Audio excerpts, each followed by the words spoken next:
Not only is it game time here on a snowy Tuesday night, it's win or go home time for both the Eagan Wildcats and the Eastview Lightning here on a snowy Tuesday, the 22nd on the 22nd. We're here all set for Section 3 AA hockey. It's going to be an inter-district matchup, a couple of 196 schools. The Eastview Lightning hosting the Eagan Wildcats as you look at the inside of the Apple Valley Arena, where this one will be contested momentarily. Both teams are done with the warm-ups. The Zamboni just went off. We should be getting the teams out here on the ice momentarily as you look at some of the tremendous players that have played here in Apple Valley and gone to fame in the NHL. Again, my name is Mike Cook. Happy to be with you. Nathan Cron will be joining me hopefully shortly. I know the weather is frightful outside and traffic's been a little bit slow, but he'll be here shortly. And I know the Eagan boys on the glass, a good chunk of them have made it here. Eastview's got a strong student section showing, and here come our referees for tonight, and followed by your Eagan Wildcats. They are seated number 6 in Section 3 AA. Come into this one, they ended the regular season with a record 9 wins, 16 losses. However, they did not play well down the stretch. Wildcats 2-10 in their last 12 games. Been shut out 4 of the last 5 contests. Maybe a bit of a caveat. 2 of those were to Lakeville South, also blanked by Lakeville North and Rosemount. Those are 3 of the top 4 teams in the South Suburban Conference standings. And about to hit the ice with the warning sounding. Here come the hometown Eastview Lightning, seated 3rd in Section 3 AA. The Lightning 15-10 on the season.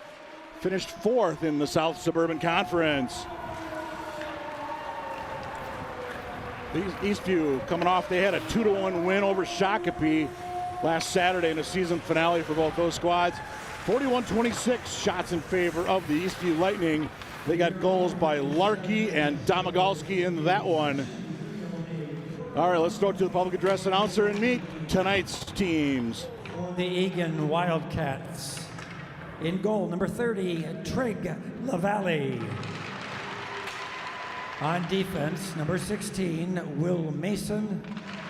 And number 22, Ben Barbato. The wingers, number 4, Nicholas Cron. Number 17, Alex Lockenmeyer. And at center, number 21, Gavin Goyle.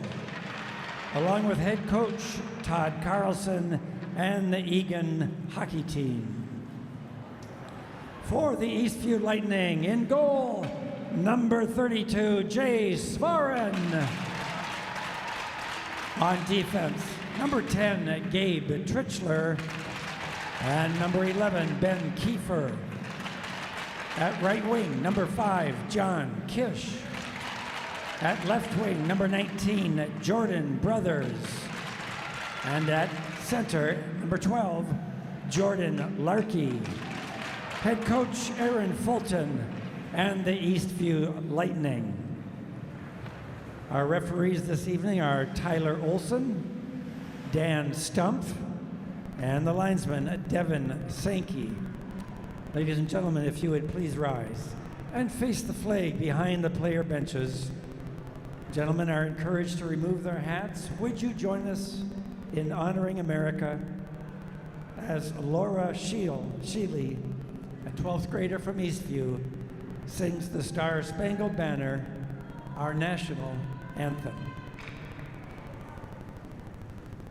Oh, say, can you see by the dawn's early light what so proudly we hailed at the twilight's last gleaming, whose broad stripes and bright stars through the perilous fight o'er the ramparts we watched were so gallantly streaming.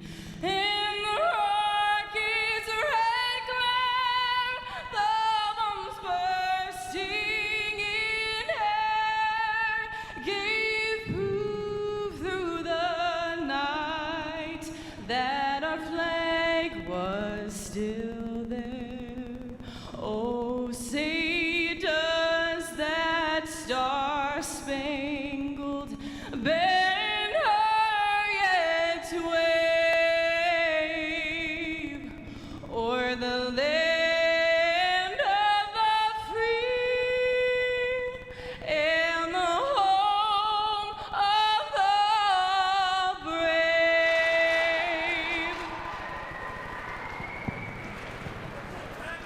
Oh, a beautiful national anthem is sung there as we get set for this one.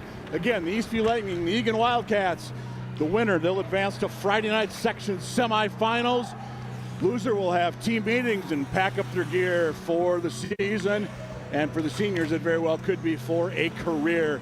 As you look at the Eagan Wildcats, they're surrounded, their netminder. In the middle of all that is Trigg LaValle, the senior, number 30, getting the start for the Wildcats. 893 save percentage on the year for Trigg with a 318 goals against average.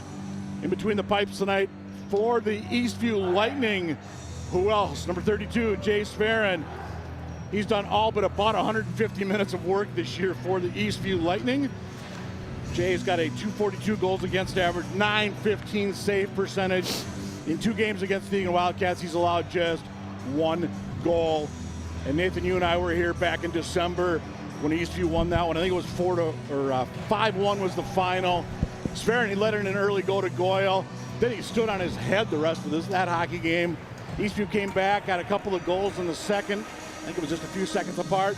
3 quickies in the third, and it was good night, Irene. Yeah, the Eastview Lightning really dominated the Wildcats. Wildcats did play some, I have to say, probably some of their worst hockey of the year against the Eastview Lightning in both events. And right now, they have an opportunity, but they got to do something with the puck early. They got to show that they're going to compete hard against these Eastview Lightning. As we got an early icing here as Barbados' pass doesn't quite connect with Lockenmeyer up the side.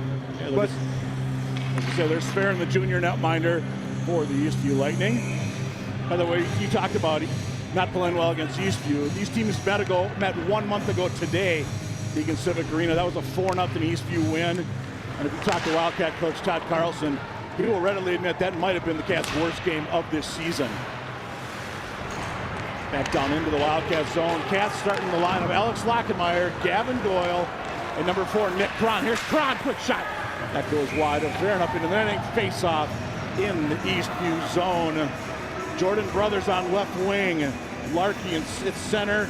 John Kish, right wing for that top Eastview trio. Unfortunately for the Lightning, sophomore Zach Wooten broke his collarbone last game. Done for the season. Oh, that's a blow.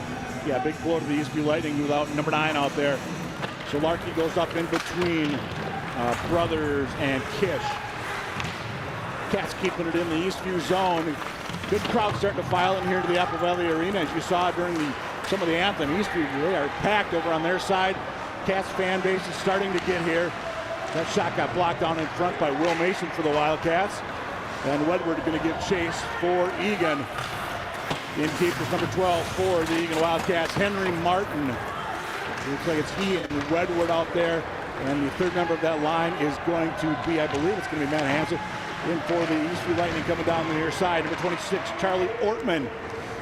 And the Cats looking to get something going. Wedward sends it out a little too far for Murray. Eastview fans on the clearing attempt. Murray's going to be able to go in deep for the blue-shirted Wildcats. Cats making a change behind the play. There's Eric Kuka. He'll dump it in low. Leighton Olsen too far for him.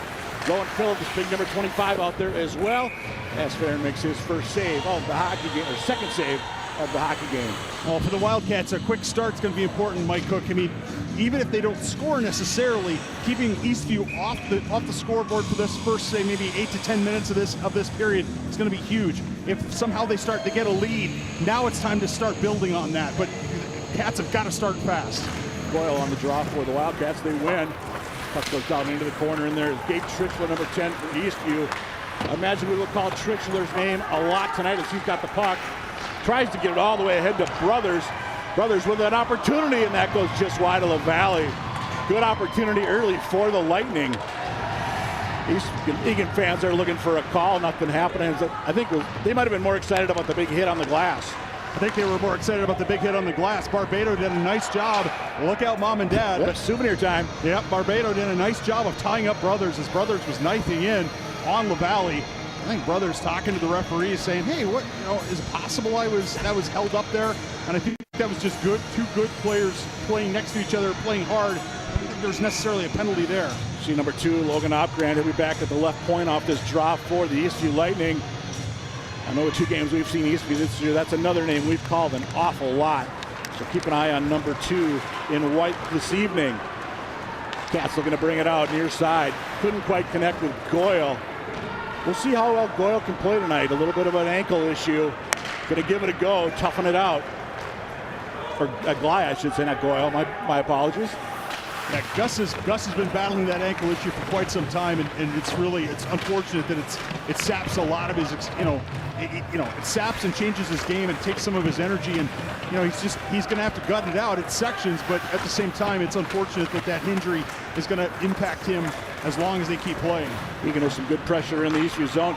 Lightning finally able to clear it out, and this will be Opgren leading the rush, and he stays with the puck for Eastview. We said we'll call that name a lot tonight as Opgren's going to go in deep right to center in front. The Valley was there for the Wildcats. I think that was Kish hustling down for the Eastview Lightning looking for the tip. Yeah, Opgren on the outside, Kish in the middle, but LaValle equal to the task. And see this replay. Watch this here on LaValle's right, coming up the left side for Eastview. Nice centering pass. It's right there, and LaValle just takes it away. Thank you very much, he says. I'm going to credit Opgren. He did a nice job. He stopped on a dime that time controlling the puck. Eastview's going to send it in deep. Berglund down there, number 3 for the Lightning. This will be Moore for the Wildcats. Eddie Moore, sophomore forward. Really seen his playing time increases this season, has come along. Yeah, Eddie Moore brings a lot to the table in terms of grind and grit. He's going to, we're going to see how much playing time he gets tonight. I would imagine Coach Todd Carlson's going to stick with a lot of the seniors, a lot of the upperclassmen, because they're going to be the ones who have been in this situation before, and they're the ones who are going to understand how to do things. With that being said, Eddie Moore, like you said, pleasant surprise, I guess to the varsity program, given that he is a sophomore. Like Tyler Cord's on the left wing right now for Eastview, and on the draw, I believe that was Ortman for the Eastview Lightning. He's going to circle down low. This will be number 6. This is Cords. Long shot from way out. Never got through. Puck is loose, however.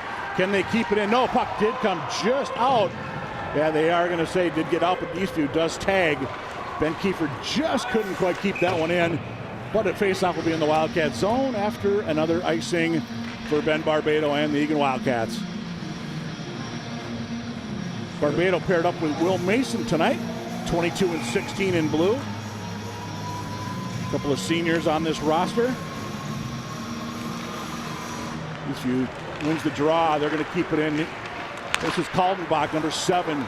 Back at the blue line, dumps that one in for the Eastview Lightning. Shot in front, couldn't get it. The Cords couldn't get a good whack at it. Puck comes out. Official's arm is up. The other official waves it off. And we shall play on with about 4 minutes gone by. Early stages here. Section 3AA quarterfinal. Cats just miss on an opportunity. Swearen's thinking, looks like he was thinking the net was off potentially back there. He was talking to one of the officials. I think he's looking for an excuse in case that goes into the net, but what a great turnover forced by Martin. Feeds Wedward, and Wedward's shot is kicked by Swearen or sent up into the net. Nicely done that time by Henry Martin, also known as, well, for Eagan fans, the Pest. There's Larkey on the draw that time for Eastview as the Lightning control. Here's Goyle for Eagan. He'll shoot from way out. Smart kind of ducks down, put the blocker up. Puck went up over the cage. Cron in deep for the Wildcats. Cron nursing a little bit of a sore shoulder in this one for Eagan, but he's a senior. He'll play on. Not going to sit out at this point in your senior career. Cats, can they dump it in? No, Eastview's going to come out the other way with it. This is number 12, Larkey. He missed the last game between these two. In deep, pinching in. That's Karam far side for Eastview, number 16. Here comes Lockenmeyer, one of the Wildcat captains. Lockenmeyer, quick shot. And Swearen gets the med up and snags that that laser. Nicely done that time by Lockenmeyer, going 1-on-2. Watch him coming in here. He's got 2 defenders, but somehow he still finds the space between the 2 defenders and gets the shot on net, making Swearen make the save. So far, right now, the Wildcats certainly showing some jump and showing some offensive prowess. I want to mention Swearen. Boy, we talk about how good he is. 2 games ago, Lakeville South beat Eastview 2-1 in overtime. Shots were 54-18 in favor of the Cougars. So he had 52 saves against the top 10 team in Lakeville South. And he's just a junior, by the way. So Cats are going to have a tough time beating Swearen tonight. There's Trichler for Eastview. Well, the best way to beat, I think that's going to be icing here against the Eastview. No, that's waved not. off. I'm not sure why that was off. I suppose it went past several players. Wildcats thought that was going to be icing. Now they got to get all hands to the pump. This one's going to be played by Eastview into their own zone as Roland Phillips gives chase. Shadowed over there by Kiefer. Phillips gets to kiss some glass thanks to a couple of Eastview players. Near side, Lance Murray, odd angle shot, looking for maybe to get the tip in front. Nothing there. Here's Bly. He'll turn, shoot, and Sver an easy glove save. To finish the point about Sver, I mean, to beat a good goaltender, we've seen this earlier all season for the Wildcats, and I'm sure it's true also for the Lightning. You're going to watch Sver here snag this rocket by Bly into the glove. The way to beat good goaltenders is with misdirection, screens, dirty goals, sloppy goals, rebounds, things like that. The only way to do that is to get traffic. So the Wildcats are going to have to create that. Otherwise, they're going to struggle. And to be honest, Lightning have to do the same thing against Triglav Valley. Kronberg going to lead the rush in, 17 in white. Just as the student section was starting to chant, "Let's go Eastview." Shot never got through. Redirect in front. LaValle somehow comes up with that puck. Triglav Valley. I say we stay scoreless. Forgive me, Triglav Valley living right. Nicely done. You know, and I think, honestly, one of the things I've been impressed with LaValle all season long has been how cool he is and how under pressure. Watch this. I'm not sure how in the world he managed to snag that. That was a quick glove on the right side. Nicely done. It looked like the Eastview player, and I'm not sure if it was Ortman or Kronberg. It looked like they were trying to maybe shift it to the forehand real quick and then just couldn't quite control it. The bottom line is we stay scoreless. Shot 7-4. Favor of the home team, or shall we say the higher seed. Eastview comes in at 3, the Wildcats are 6. I said the winner of this game gets the 7-2, winner of the 7-2 matchup. Apple Valley at St. Thomas Academy tonight. Burnville's up at Cretin, and I believe it's Park at Rosemont in the 4-5 matchup. Eastview unable to clear. Doyle long shot, that was deflected by Cron. Went just wide. Upgrand in there battling for the Eastview Lightning. Tried to get it in front, kicked aside by Kaldenbach. And can Eastview get it out? They can. Eagan thought about making a change, didn't. Eastview stop, spin. Got a man coming down. This is Kiefer with a lot of room. Kiefer shot. And LaValle got the blocker on that one. That had corner written all over it. Yeah, Wildcat defense wasn't sure who was going out. There were 3 of them deep. Not one of them stepped out to pick up Kiefer. Kiefer, he'll ring it around far side. Berglund to pick it up for Eastview. Berglund battles against a couple of Wildcats as Eastview made a change behind the play. Coach Aaron Fulton looking to get some fresh skaters out. Cats Barbado. All the way down, giving chase. Cam Roth out there, Leighton Olson, number 19, battling in there for the Wildcats. In front of a full Eastview student section here inside the Apple Valley Arena on a snowy Tuesday. All the way down, can they get the long outlet pass to Domagalski? Domagalski backhand. That one never got there. Good opportunity. Eastview, they like to send that guy deep. And again, another opportunity that time, but the Eagan Wildcats up to the challenge. It's a nice outlet pass. Domagalski gets it. He gets it on his backhand. Nice job by Murray. Very impressed with the young sophomore and his development this year. He is a quality South Suburban defenseman. Still something to learn, but nonetheless, quality play. And that's allowed Coach Todd Carlson to move Cron up into that forward position. Through traffic, shot by Berglund, steered aside. Another shot by Eastview from the far side. That went in front, nobody was there. Kept in by Gillis, I believe, for Eastview, number 27. First time we've called that name tonight. From the Cats, 2-on-2. Glide down the middle, couldn't quite get the pass to him. Eastview, quick turn, go the other way. Domagalski drops it off, coming near side. Here's Gillis, opportunity, and kicked aside by LaValle with another big blocker save. Wildcat defense has got to do a better job. If Murray's going to go to that side, his defensive partner, and I didn't see who it was, has got to come over and cover the middle. As we approach the halfway point of the opening period, shots on goal 11 for Eastview. That is not a misprint. Just 5 for the Wildcats. Eastview, Kronberg, who's going to battle far side. Can they keep it in? Over there's Cords battling as well. Lightning keep it in the Wildcat zone. Good job by the Eagan D. As I say that, rebound, and it's a goal for the Eastview Lightning. 8:43 the time of this one. Just not enough urgency that time by the Wildcats getting it out. They too much, a little bit of puck watching. Nice job that time by, and it's Kronberg. It's Kronberg. Kronberg, it comes across with that backhand off the rebound. Looks like Cords will get an assist. And I'm not sure, maybe Ortman will get one, but we'll find out. As the music is cranked here in the Apple Valley Arena. Referees having a little discussion over by the scorer's table. I'm not sure if they were trying to determine who got the goal and the helper. Are they talking about? Are they going to say the goalie was interfered with? That's what I'm wondering. Let's look at that replay. Let's see if we can look at. So right here, coming across. I don't know where you see a goalie interference there. No interference. That sure looks like a good goal to me. But Coach Todd Carlson is talking to the referees. Absolutely. They did have a discussion. Right there, number 17, one of the Wildcat captains, Alex Lockenmeyer, listening in as well. Well, it's on Carlson's part. It's smart to ask the questions now, and make sure that the referees are looking for this stuff moving forward. Yep. They have not changed the scoreboard to a 1 yet on the home side.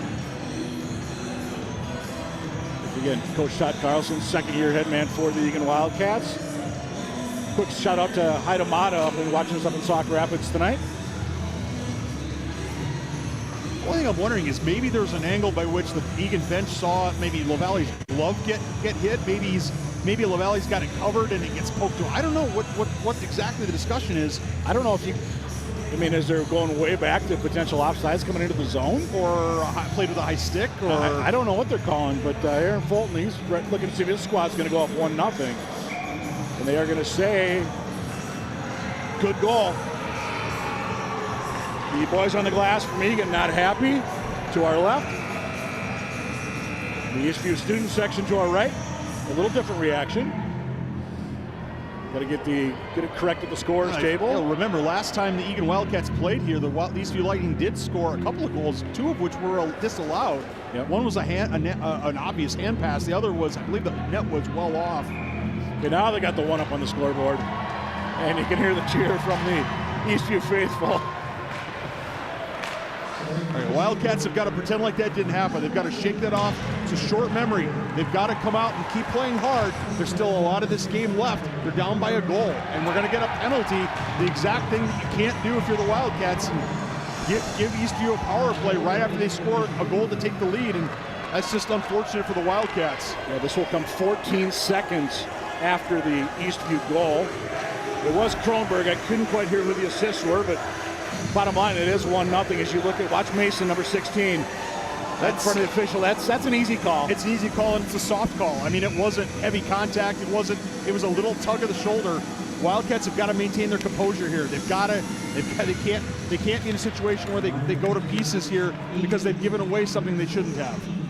Eastview, by the way, 19.8 power play this year. Kish sends it down low. Cats are 79.7 on the PK. And it'll clear that one away with Goyle. Good hustle that time by Lockenmeyer. He goes down against Tritchler of Eastview. That Eastview is going to come the other way. They got a 3-on-2. They stay on sides. Shot from the odd angle, and LaValle right there for the save. I believe that was Kish with the opportunity. That was Kish, but I'm not sure, honestly, and again, I don't know anything about hockey, but Kish has got one of his teammates right in the slot, unmarked, and I'm surprised that Kish shot that puck. I would have thought a pass to his teammate in the slot would have been maybe more advantageous, but then again, he's the hockey player and I'm not. Well, I think it was number 19 who you saw momentarily. That was Jordan Brothers. All right. And he was coming down the middle. Yep. Another opportunity down low for the Eastview Lightning. They're up 1-0, less than a minute to go. That was Kronberg's 10th of the year, by the way. And LaValle, puck pops up. Somehow trickles wide. Cassidy to get this one out of the zone. Good pressure continued by the Lightning. Finally fired all the way down by Pika. Pika actually got knocked down for his efforts. One of the Wildcats, might have been Leighton Olson, thought there should have been a call. There was a call. Take a look at the penalty box, Mike Cook. We're going to have 4-on-4 hockey. It's going to be Opgrand that's going to sit. I think they're calling interference here on the hit on Pika. Watch the left side of your screen as Pika comes out. Pika throws it out. Now, right after he dumped it out. Right after that, yep. Trip or an interference call, not sure exactly which. So 4-on-4 for 1:05, and the Cats will have a 55-second power play. If you look at Logan Opgrand, junior defenseman. John Carroll, the Eastview assistant, former Eagan hockey player, talking to the Lightning. Nothing in that for Opgrand. I mean, no intent. Obviously, he's just playing hockey, but at the same time, that's the kind of stuff that could drive a coach nuts. We got a power play, we got a 1-0 lead, we got a power play, you know, and here we're, you know, yeah, they clear it, but we're going to get the puck back in a second. Now we're facing a 4-on-4. They're roughing the official call, by the way. Roughing, okay. 35 to go in the 4-on-4. A little too far that time for Kronberg. And Eric Pika and the Wildcats are going to get something going. Here comes Lance Murray, near side. Lockenmeyer behind him. Lockenmeyer gets knocked off the puck by Eastview, and here comes the Lightning after Cords dug the hit on Lockenmeyer. This is Ortman. The Valley gives up another juicy rebound. Nobody there in white. Redward for the Wildcats. Goyle, 7 to go on 4-on-4. Soon the Cats will be on a 55-second power play, and that would be now. But 6 minutes even to go in this period. 1-0 Eastview. Kronberg with the goal for the Lightning. Redward drops it down into the corner. Puck comes back out. Barbado down half wall right side. Shot through traffic. That one went off a skate of somebody. It is cleared out by the Eastview Lightning. It's a nice shot by Barbado. The Eagan power play at times this year has looked rather impotent, but in recent weeks, despite the fact that there's been something of a goal drought in several games heading into this one, Eagan power play has kind of come alive. They have created scoring chances, even if they haven't always been able to cash in.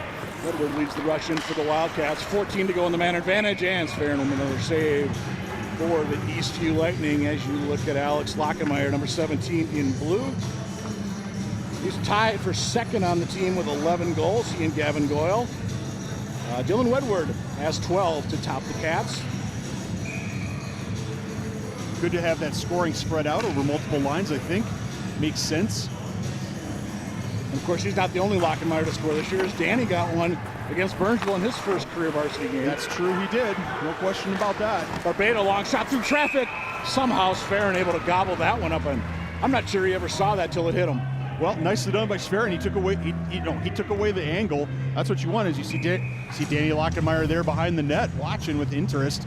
Nice shot by Barbado. When Barbado has time to tee it up and hit it square, he can really zing that thing in. And Wildcats are probably going to have this power play get killed off on them, but at the same time, there were a couple of quality chances there. Yeah, power play is over for the Cats.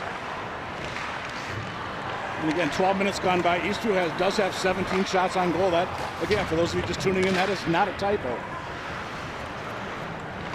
lot of flow for the Eastview Lightning tonight. Cats had a few opportunities to set up in the Lightning zone. Nothing yet to show for it, however. You think about scoring chances, though, Mike Cook, maybe what, for the Lightning, really good scoring chances, maybe 2, 3, really, that where it's been really a scramble. Although it's been that's way too easy. As Lockenmeyer takes a high stick to the neck and no call. They're looking for a call here on the Eagan section, but not going to happen. Here comes Cron. Cron, long opportunity, leaves it, tries to get it. Goyle opportunity. Big pad save by Sferin. Nice job of getting that right pad out. That one had the corner written on it. It absolutely did. Sferin did a nice job that time. Speaking of going for the corner, Opgrand. The Valley makes another opportunity. Cords going to have to go through traffic, never got there. Cron, he hits the Trichler at center. I think Cron was looking for an interference call there, Mike Cook. I think he was too. There was contact, but he was selling that a little bit. He was. Which I think, honestly, in a playoff game like this, if you can get the coaches, if you can get the refs to call it, that might not be a bad thing. Right. Little soccer logic there for you. Well, battling through Cam Roth that time as Tyler Cords hit the ice. I almost said hit the turf. You got me thinking soccer now. Cam Roth, the swim move past the defender. Battling hard right in front of the Eastview student section. They were making a lot of noise earlier down there. Cats trying to keep it in far side. Shot that was intercepted in front. Eastview looking to bring it out. I believe this is that Crom bringing it out for Eastview. Roth will just dump it in. The Cats are going to make a change behind the play. Redward is going to get it on the forecheck with just under 3 to go in this opening period. 1-0 the Lightning. Again, the winner moves on. The loser's done for the season. Well, that being said, I mean, the Wildcats have 9 shots on goal for this period. Still some time to go. You know, the Wildcats have had a streak where they've been struggling to get over 20 shots for games. They're going to get 20 shots on goal in this game. I have a feeling. I mean, as you see Goyle there on the back door after Kron set him up. That's what you want to see, and that's because part of the reason Kron's on that line is to help Goyle and Lockenmeyer help create offense for them. Absolutely. And you know, you got to get somebody big in front like that as well. There's Wedward shot. And Sferin dives out, picks up that one, recovers that one, I should say, off the rebound with 2:39 to go here in this opening period. Yeah, Wedward's with it, going to take it on the far side here. Does a nice job of extending the play with his stick and then snaps into it. Sferin not tested too much, but there was a rebound. Absolutely. And I think it was, I don't know, it was Olsen lurking. Somebody was lurking. Big hit by Murray along the near side boards. Eastview's going to dump it over far side. Kept in Goyle right in front of the Eastview sign. Well, tried to get it in front. Nobody there wearing blue, however. Kish for Eastview cannot control. He battled with Kron. Puck back out. Wildcats' own opportunity. Here's Brothers. Nice job of tying him up by the Wildcat D. That was Pika. Well, if Pika's going to make the mistake, at least he does the right thing and he ties him up and makes sure that the mistake is not multiplied. There's a situation where Kron needs to get that out, although it is intercepted by Goyle. Lockenmeyer couldn't quite control. Kiefer couldn't either. Down in front, opportunity. Couldn't quite get Goyle charging down the slot. Eastview's going to come out the other way. Stop, drag. And the Valley will wisely hang on as Jordan Larkey was there. Larkey was there looking for the tip. No, I mean, you know, for Eagan, this has not gone as planned necessarily. You're giving up too many shots and you're behind by a goal. On the other hand, you're getting some shots on Sferin. There are having a few rebounds. I wouldn't say you've had any great scoring opportunities yet, but the game's still young and it's still competitive. And you're only down by a goal. And you're down by a goal. That's right. And all you need is a fluke bounce. Well, the Wildcats have not had a lot of, I know this is the lament of a fan, but the Wildcats have not had a lot of puck luck this year. Not a lot of weird bounces, not a lot of lucky strikes. And maybe the hockey gods will see, hey, maybe the Wildcats will get one tonight. Who knows? Barbato takes his man hard into the boards. Cats looking to come out 2-on-2. Redward shadowed over there by Karam. Cats control behind the net, looking back at the point is Barbato. He was calling for the puck, never had a chance to get out to him. Number 3 rebound in front. I think Sferin lost sight of that puck. He did. Glide with a great chance. Didn't quite come off for him though. So we're down inside a final minute to go of this opening period in the Section 3AA quarterfinal. Again, the winner will play Friday night up at Braemar. Loser, team meeting, season's over. Here's Murray, he'll send it around. Kron tips it out, hits the official. What were you saying about no puck luck for the Wildcats? Yeah, that's a little bit of it right there. Barbato for Eagan, Kish in on him. Kiefer in deep for Eastview.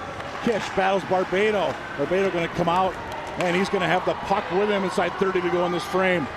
Barbato tries to get around a man, does, and Sferin will have to hang on. Easy save that time, as Barbato couldn't quite get around Larkey. Yeah, part of you wants Barbato to put his shoulder down, just power by Larkey, but he makes the decision, he makes the judgment, hey, I'm not going to necessarily beat him. So what does he do? He slides the puck in on Sferin and hopes for either a rebound or one of his teammates to get on it. I think that's a heady and smart play by Barbato. Face off to Sferin's left. 21 seconds to go, opening period. And we'll make it 17.6 as that puck pops up into the Eastview student section. And a young fan, will he keep it? Will he keep the puck? Here's the dilemma. Keep it, throw it. What do you do? Looks like he's going to keep it. He's not sure. I think his buddy's saying throw it. Oh, souvenir, he says. Yeah, he says forget about that. I'm keeping this thing.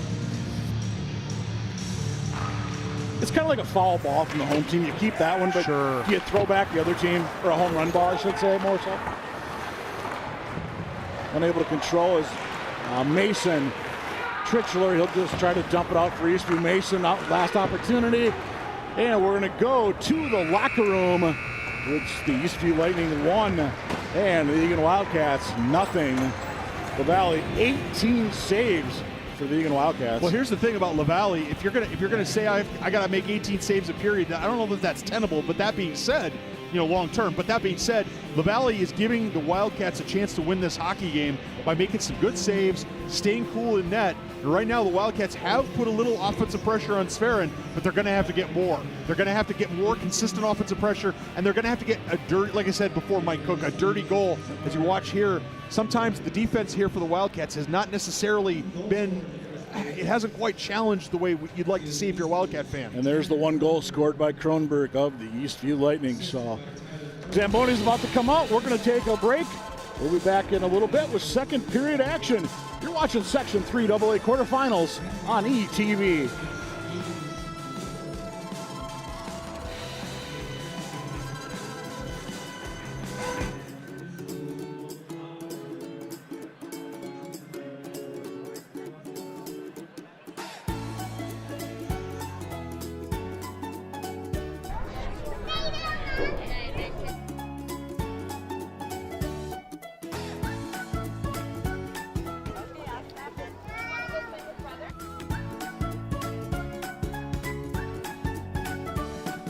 We wanted a space where someone could bring a family member or a friend or a neighbor and not have to worry about any exclusion. This park can adapt to all different people regardless of what their abilities are.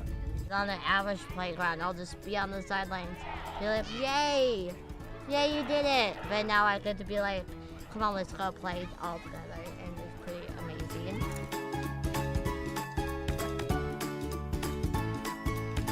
We know that inclusive play teaches important life skills like cooperation, empathy, and leadership. And it helps build relationships and community around those same values. Come to this park because you're gonna have an awesome time. It's inclusive for everyone. There's lots of things to do for both young ones and older ones.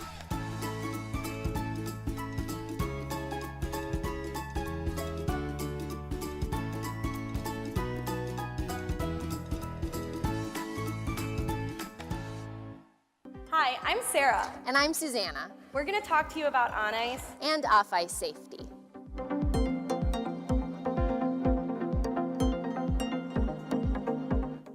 Hi friends, we're going to talk a little bit about safety today before we get on the ice. One of the first things to look for is down at your feet. It's really important to make sure that you don't have laces that are hanging. You can either tuck them into your socks or into a pair of tight pants. That's so much better. The next thing that I want to talk about is keeping our heads safe. I recommend, whether you're 2 or 62, if this is your first time skating or your first time taking classes, that you wear a helmet. You can bring a bike helmet from home, or you can rent one here at the rink. It'll look just like this. I feel ready to get out on the ice now. How about you? I'm so excited to step out on the ice with you guys, but we have to talk about one more thing first so that we can be really safe. That's falling down and getting up safely. When I feel like I'm going to fall backwards, I bend forward, my knees bent, my arms out in front of me, and leaning forward. That's gonna keep me from falling backwards. If I'm still gonna fall, I'm gonna try to go down safely to one side. That's the easiest way to do it. When I'm ready to get up, I'll put my hands and knees on the ice, put one foot up first, but keep my hands firmly on the ground. Put the other foot up, and then stand up slowly. If my feet are stuck apart, I can walk them in. I feel ready to get on the ice now. Let's go. We have to remember to watch our step, and we also want to look left and right before we get on, just like when we're crossing traffic. Whoa! That was Coach Susanna. Let's hear some more from her. Hi there. I heard you are all ready to get on the ice. We're gonna start off with our safety pose again, because as you can see, we're on the ice, and now it's really slippery. We're gonna go over our safety pose one more time. Knees are bent, hands are out in front of me, and I'm leaning forward just a little bit so I don't fall backwards. When I fall onto my side if I can. I get on my hands and knees. One foot goes up, then the other, and I keep my hands on the ice until I feel safe enough to stand all the way up. A few more things to keep you safe. Skates are really sharp, so let's try not to kick when we're on the ice. When you do fall down, let's try and get up as fast as we can, and do so in a safe way. If you're ever in a lesson, it's really important that you are always listening to your teacher. And a really good way to show that is your feet are nice and quiet. The other thing we want you to make sure that you do is to take your time. Whether it's new or old skills, just for your safety and your friend's safety, we want to make sure that you're going nice and slow so no one gets hurt.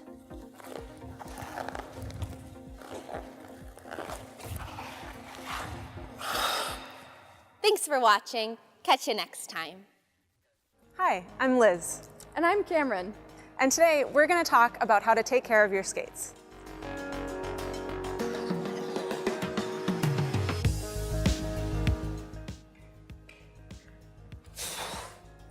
That was a fun session. It was, wasn't it? You are looking so fast. Oh, and your 1 foot spin is looking really good. Thank you. Took a lot of practice. Yeah, well, practice makes perfect. That's right. Now what do we do? Well, I think it's time for us to take our skates off. That's right. You know, while Cameron and I were getting off the ice, we made sure to wear these hard guards, which protect our sharp blades from anything that might be on the floor. That's right. So, but one time I forgot my hard guards. You did? I did. So I had to make sure that I only stayed on the rubber mats and stayed off of the metal bleachers and off of the concrete. That's a good idea. If you don't have your hard guards, you really want to make sure that the only thing your blades touch are these mats and the ice. And the air. So one thing I like to do before I put my hard guards back in my bag is give them a tap and make sure that all of the water gets off of the guard so it doesn't accumulate in my bag. That's a good idea. And it's kind of fun. Now that my skates are off, I'm gonna wipe off any water or snow that's still on my blades. So I'll take my hard guards off, and I just use a regular hand towel for this. What do you use? Mine's a little microfiber towel. Those work too. So when I do this, I'm gonna make sure that I wipe the part that touches the ice, the part of the blade that touches the ice, as well as up around here, around the top, because sometimes snow and ice can accumulate up there as well. Sometimes it even gets on the boot. So we make sure we get it all the way dry before it goes in the bag. Once they're all dry, I'm gonna put my soakers on. These keep my skates safe while they're in my bag and on the way home. She's not even Canadian. This also helps skates from rusting, right? It does. Drying them off really helps those sharpenings last longer, which is nice. So Cameron, do you leave your skates in the car? I did once, and now I'll never do it again because those temperature changes when your skates stay in a closed car in the winter or in the summer, it's really not good for your skates. And in the winter, your skates will be freezing cold when you go back for your next session. What about when you get home? Well, you know, my skate bag has this ventilation on it, so I'll just bring my skate bag inside and then I'll just leave it sitting because I know air will get in and it will help my skates dry out. Well, my skate bag doesn't do that. So when I get home, I like to lay my skates out. So I just put a towel out on a table or maybe on the spare bed. I take my soakers off and I let my skates air out until I'm ready to skate again. Just like that. That's what you need to know to take care of your skates so that they're ready to go when you want to get on the ice. And so you can have fun. Exactly.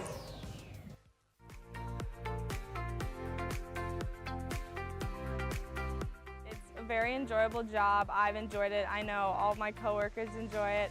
Everyone's really nice, and some of my best friends have been formed from this job. I definitely learned some really great people skills. It really teaches you how to be more outgoing. I've grown to really enjoy working with my coworkers and even my coordinators. It's a really great first job because you learn a lot of different skills, and it's also very convenient. You're able to be very flexible with your hours as well. It's like really fun and nice to talk to people, and I think it's also really great on resumes as well.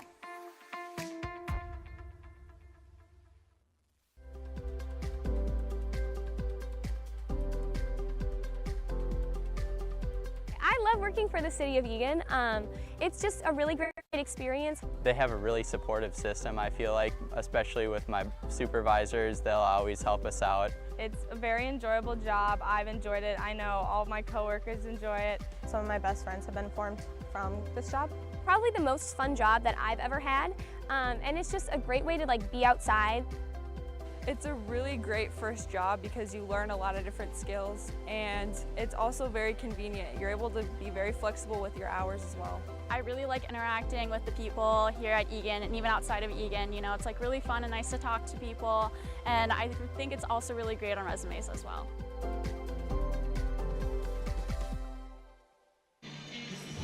We welcome you back to Section 3 AA playoffs. And Nathan, I don't know about you, but I look at that, what they just showed, some of those summer opportunities in Eagan, and I think about what we drove in to get here tonight. What did we say, 6 or 8 inches of snow out there? But hey, we're happy to be here. I'm Mike Cook, he's Nathan Cron. Here come the Eastview Lightning, and they are up by a 1-0 count as we get set for second period action here in the Apple Valley Arena. 19 shots on goal for the Eastview Lightning in that opening period. Had a lot of flurry in the Eagan zone. As you said, not a lot of, grade A kind of shots, but they were humming. Yeah, they were working hard. I mean, Eastview's got to feel good going into that first intermission that they put 19 shots on the board. And to be honest with you, Mike, if you put 19 shots on the board, it's going to be extremely challenging to, for the other side to win the game. I mean, that number of shots is not tenable long term. There's no way that the Wildcats can give up darn near 60 shots and expect to win this hockey game, no matter how Trick LaValle plays. That being said, LaValle is playing well. He's quick, he's cool, he's calm, he's collected, and right now he's made 18 saves. For the Wildcats, again, I would say they were, if you had to rank them, I would say they were a little outplayed, certainly by the Lightning in that period, not dramatically, not a huge difference between the two teams, but they were outplayed, but they find themselves done by a goal. If the Wildcats can be aggressive defensively, that means pressuring the puck and anticipating where that puck's going and then jumping on it quickly. I think the Wildcats can climb back into this game, and that's frankly what I expect. Yeah, both teams 0 for 1 on the power play in that opening period. As we mentioned, the winner of this game gets the winner of Apple Valley up at St. Thomas tonight, a 7-2 matchup there. And one would assume St. Thomas will take care of the Eagles in that one in advance to the Friday night semifinals. Yeah, he did say Friday night up at Braemar, the traditional Saturday contest.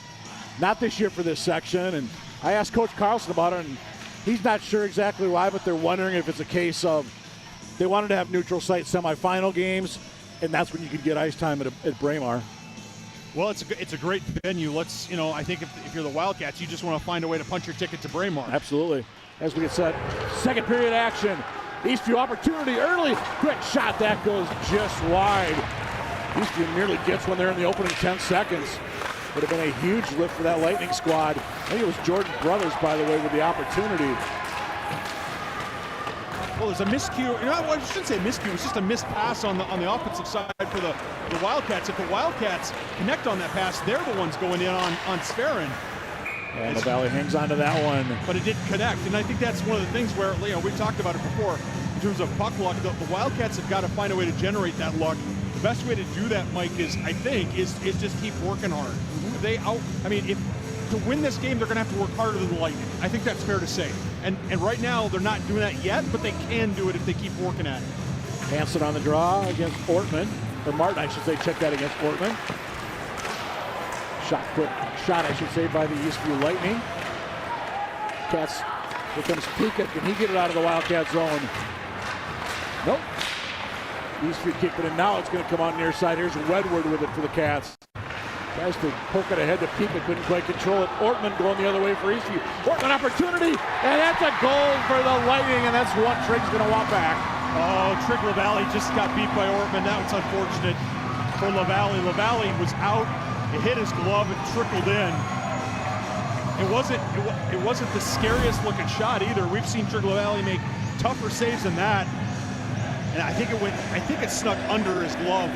if I'm not mistaken. I think I might have knuckled even a little bit, but that play all started with a turnover out here at center ice. Yeah, it started with a turnover between Wedward, Pika, and others. They've got to, the Wildcats have just got to take care of the puck more. Imagine that. Well, that should be an unassisted tally. Assisted by number 16, Nick Karam.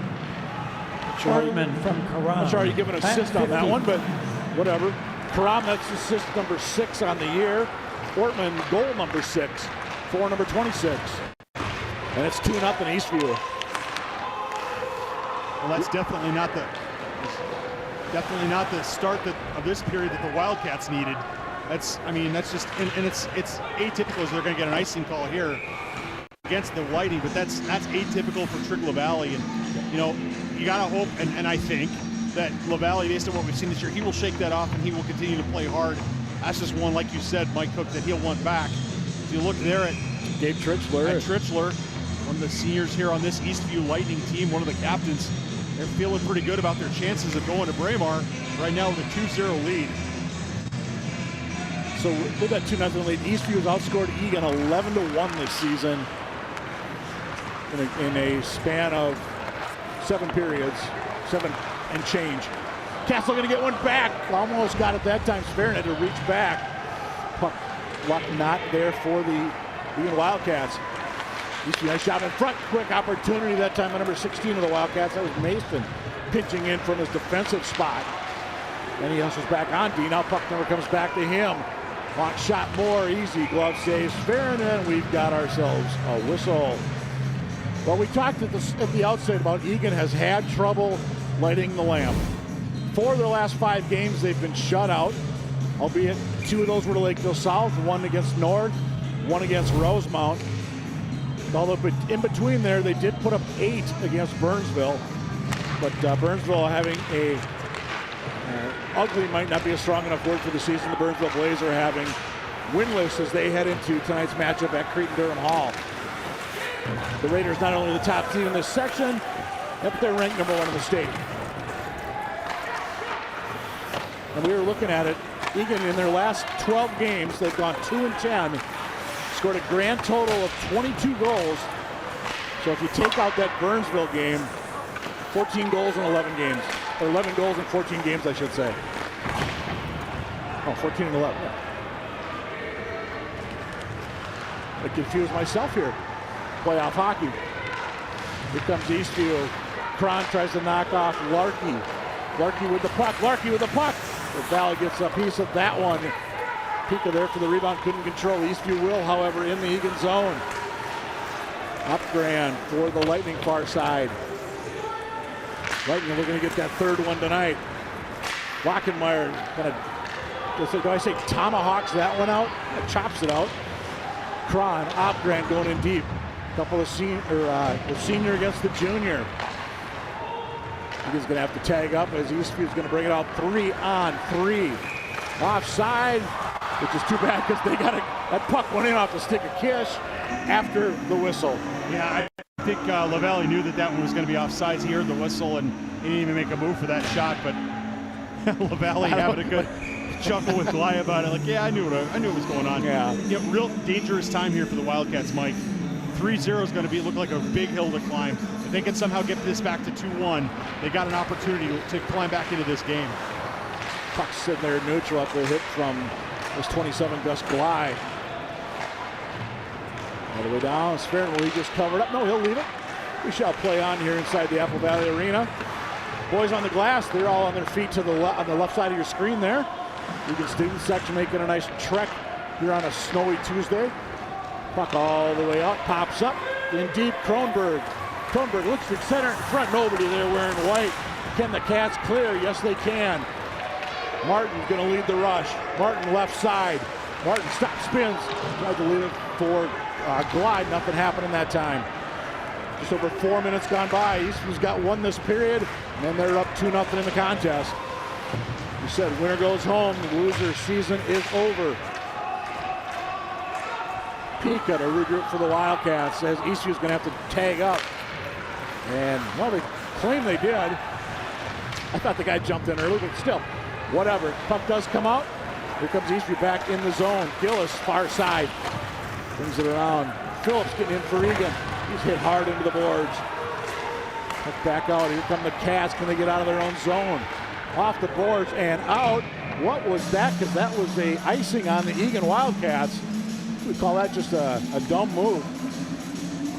Well, the only thing I can think of is Coach Carlson's talking to Lance Murray. The only thing I can think of is Lance said, hey, we're at second period, long change. We've been down here a while. We got to get off the ice. And so I'm going to ice this thing. But I think Coach Carlson's saying, hey, let's try not to ice that next time. Yeah. And Lance knows he made an error there. You saw the look on his face. Face off to the right of Trigla Valley. It's the second or third time that a Lightning player's been thrown out of a face-off circle. I'm trying to figure out why referees during the regular season seem not to do that, but in the playoffs, suddenly it's, yep, we're throwing guys out. Was tipped ahead by Phillips, bouncing pucks there and got the entire body in front of that. There's Phillips down deep for the Wildcats, tried to get it in front. That Maxime, that's Olsen out there, number 19. Now, actually, I say that as he heads off. But for a second, there might have been a Maxime Breckheisen sighting out there for the Wildcats, number 9. Maxime had been out in the first period. Okay. There's Krupp with an opportunity. Fair, another glove save.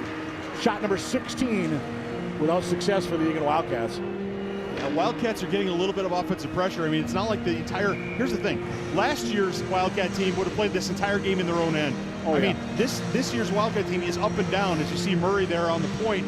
Let's see if he'll get an opportunity on this sequence to put one on net.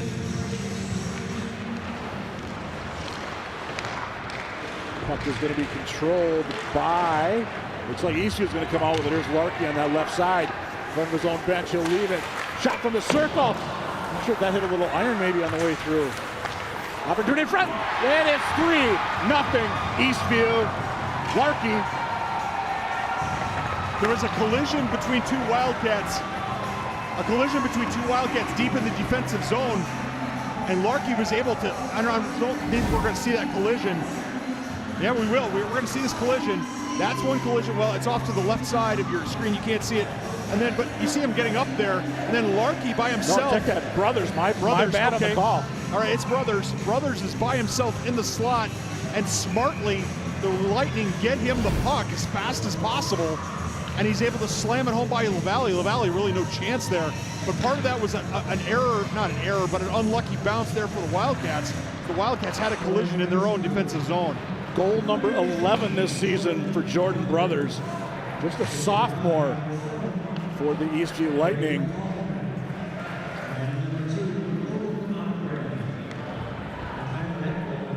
Couldn't quite hear who got the assist on that. Opgren got one of them. We couldn't hear the other one, but we'll figure it out at some point. So the Wildcats, deep trouble now. They're down by a 3-0 count. Momentum clearly on the side of the Eastview Lightning at this point. Portman.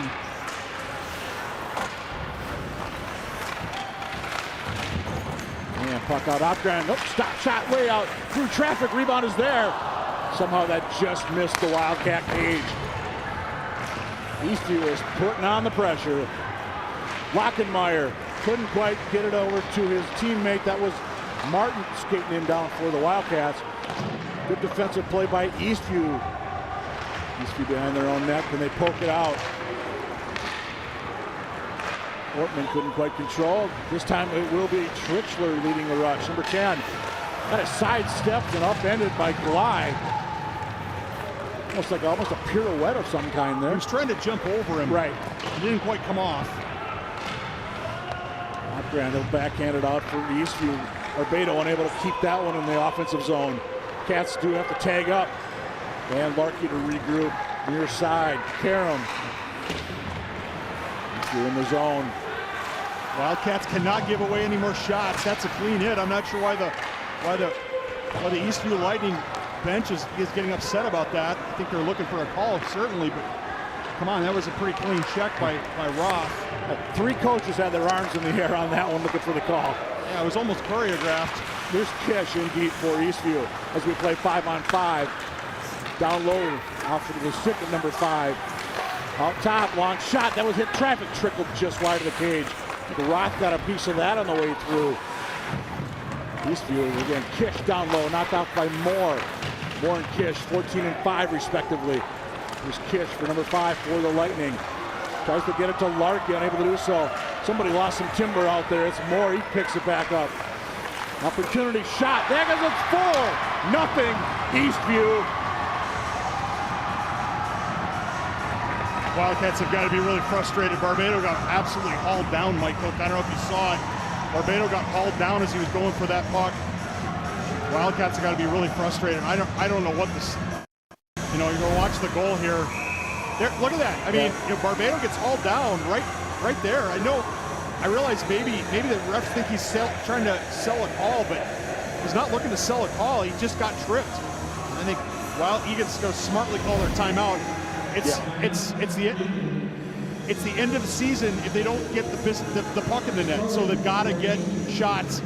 We're not in a situation anymore where the Wildcats can be choosy about shots. This has to be, I mean, to be honest with you, Mike, this has to be the hockey equivalent of the no-huddle offense the rest of this game. They're down by 4 goals here against a team that's outplaying them. They've got to find a way to flip the script. They have to find a way to get a dirty goal, an ugly goal, a cheap goal, just about any kind of goal at this point.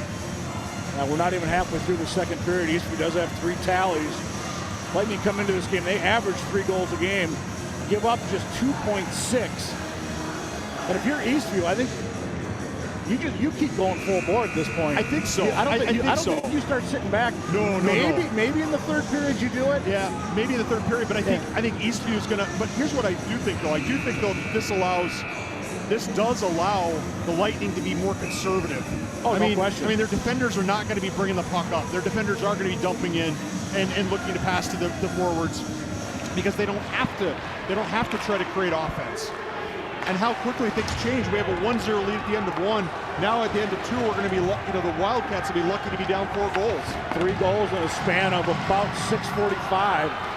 One more time, Eastview, and then it's 5-0. No, it is not, as LaValle somehow keeps that puck out.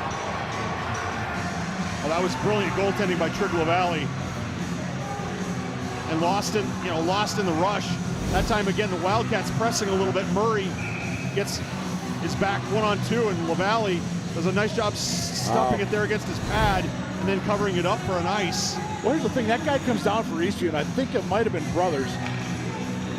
That was a right-handed shot. Anyway, how is nobody on him? The second guy in for Eastview. Good question. Boy. Cats got to quit standing around and watching the play happen. They got to take it to the Eastview Lightning right now. Trichler's going to knock it down. Cats can't even get it out to neutral, or deep into neutral. Aggressive play this time by the Eastview Lightning, keeping it in the zone as we approach the halfway point. Period number 2. 4-0 Lightning in this Section 3AA quarterfinal. It's still a simple game, right? I mean, in terms of for the Wildcats, it's still simple as Mason cuts to the middle, trying to create some offense, but it's still a simple game. They got to score a goal. Start with 1 goal. It's like basketball. You find yourself down by 20 points. You can't score 20 at once. You score 2, then you get another 2, then you get another 2. The Wildcats, before this 8-16 is done, they got to get 1. They got to get 1, and then maybe they get 2. That's what they got to do. Eastview 6 shots this period, 3 of them have went in. All the way down, Kronbeck will dump it in, or Kaldenbach, check that, I should say, for the Eastview Lightning, number 7. Pika for the Wildcats, one of, I believe it was 13 seniors on this Eagan squad. Wildcats have got to start connecting some passes out of the zone. They're having trouble just getting out of their own zone. Valley gets that one aside. Problem to get it out of the zone, you've got to start passing in the zone. That's right. And they're not doing that either. Right now, tape-to-tape passes are a bit of a foreign concept to the Eagan Wildcats. Yeah, they're really just throwing the puck around, and that's all lines. It's not just, or all groups. It's not just one group or another. It's everybody seems to be kind of just throwing it around. Mason Phillips. It kept in. It was that time. Nice play by Kaldenbach at the blue line as the Cats couldn't clear up. And they do it this time. They do. And it'll be in the form of an icing. That group had been out there a while. I'm okay with an icing there by Phillips, but again, that's a situation where that line just could not put together 2 passes to get out of the zone. And we've seen this all year. If you lay back and let the Wildcats get some speed, they have a chance to do something. If you're on them, if you're deep and aggressive in the forecheck, the Wildcats have not adjusted well to that, Mike. They have not done something like, whether it's chipping it out, high and deep, whether it's whatever it is, they have not done a great job of that. Which has got everybody in the proper position.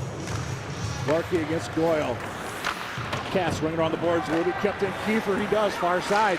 Kiefer, long shot. LaValle with the glove, face off to his right. Upcoming. I like the idea by Mason. Mason rings it around the boards. If that gets out, Lockemeyer and Cron, we're streaking down the ice to try to get on the other end of that. And that's one way to break that press, is to go over the top or around the boards. And that's what the Wildcats are going to have to do. Call it cherry picking, call it what you will, but they're going to have to leak somebody out. Absolutely. There's Cron in deep. Battling in there with number 16, Karam for Eastview. Karam, I believe, had an assist earlier this period. And here comes Eastview the other way. Opportunity, 5-0. Jordan Brothers, goal number 2.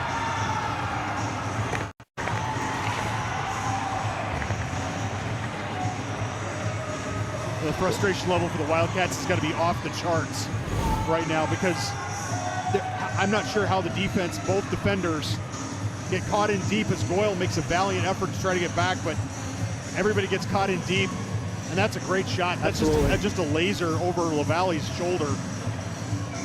Ben Barbado, they're trying to figure out as they talk to Mason is in there as well, Coach Carlson. Unfortunately, I think Coach Carlson is going to be scheduling an end of the season meeting.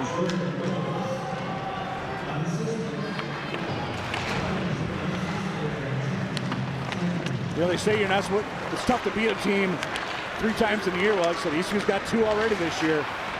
And a hit there at center by the Wildcats. That was Murray. Parker Jensen, I believe, first time we've called him out there on this ice tonight, number 28. And Riley Paulus out there, I see number 7 for the the Wildcats, I should say. And Hanson, it's your 4th line for the Wildcats. Wildcats just a little shell-shocked here. I mean, 1-0 in the first intermission, and you think you're playing okay, and all of a sudden out of nowhere, it's like now suddenly we're down 5 goals to 0, and it's like, what the heck just happened? Well, you know, breakdowns and a little bit of bad luck, right? Some bad luck, but also some breakdowns. And they can't do that. They've got to start doing, they've got to do something. And right now, if you're the Wildcats, like you said, I'd start stretching a guy. You have to. I mean, have a forward just stay out of the zone, have a forward stay high, somewhere between the red line and the other team's blue line. At this point, what do you have to lose? We're not scoring anything here. Easton nearly had number 6, that time by number 6. Cords came down that slot with an opportunity. And I have to say, what I do worry about the players as the players get more and more frustrated. Yep.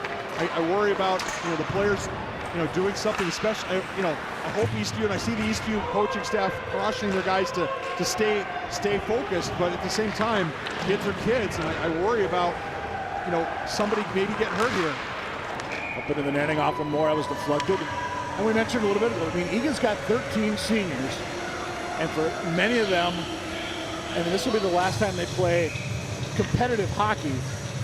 Sure, you could have intramurals and men's league and that kind of thing, but this is it for a lot of them. This is it, and this is not the way that any of them want to go out. Absolutely, not at all. No, there's too much pride in this group, and you and I have talked to Coach Carlson numerous times about how special this group of seniors is to him and the program. When you think about where Eagan was last year, won 1 game, granted it was, and they beat Eastview, but 1 game, we're in very few. This year, hey, you come up with 9 wins, you're in most hockey games. Hey, good foundation is being built. Long shot.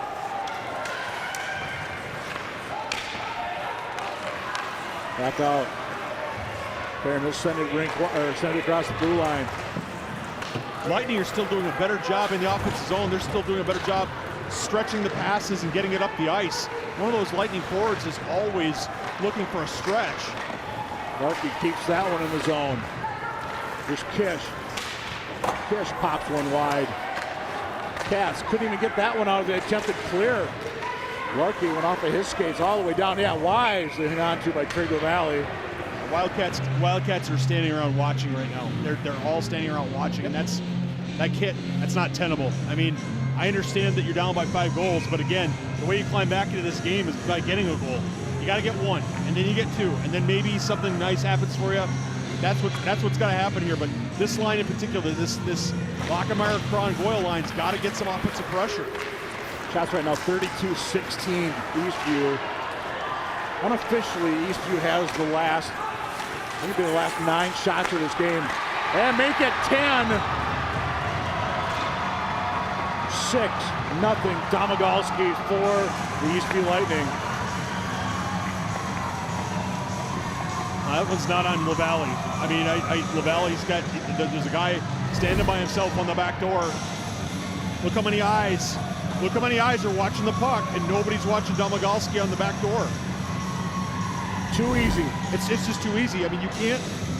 You got it. You got to cover the guys in the back. And now the frustration level's really going up. 5 goals in 12 minutes for Eastview.